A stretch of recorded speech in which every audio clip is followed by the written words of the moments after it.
दरम्यान राहुल गांधी भिवंडी कोर्टामध्ये येत असताना भाजपकडनं आंदोलन करण्यात आलं। ठाण्याजवळ मुलुंड चेक नाका भागात भाजप युवा मोर्चाच्या कार्यकर्त्यांनी राहुल गांधींच्या ताफ्याला काळे झेंडे दाखवले आणि जोरदार घोषणाबाजी केली।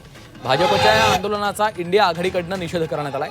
राष्ट्रवादी शरदचंद्र पवार पक्षाचे ठाण्याचे जिल्हाध्यक्ष यांनी भाजपला इशारा देत पुन्हा असा प्रकार घडल्यास जशास तसं उत्तर दिलं जाईल असं म्हटलं।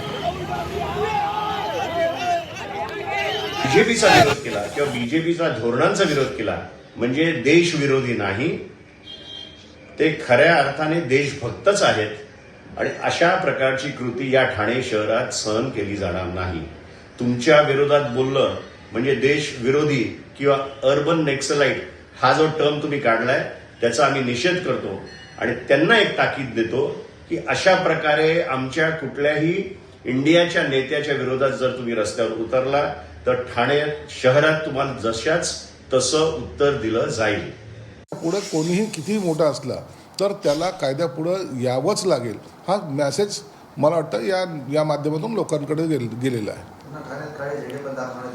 काळे झेंडे दाखवणार राहुल गांधी हा अपयशी माणूस आहे। खरं तर सत्ताधारी पक्षाचे कोणी काळे झेंडे दाखवायला नकोत, फक्त आता काळे झेंडे दाखवण्यासाठी काँग्रेसनेच पुढाकार घेतला पाहिजे, कारण की इतकं डुबवलं त्या काँग्रेसला। आता काँग्रेस शिल्लक राहिलीच नाही, त्यांना आता हद्दपार करण्याचं काम स्वतः राहुल गांधी करतायत, म्हणून त्या लोकांनी सुद्धा याच्यामध्ये सहभागी झालं पाहिजे।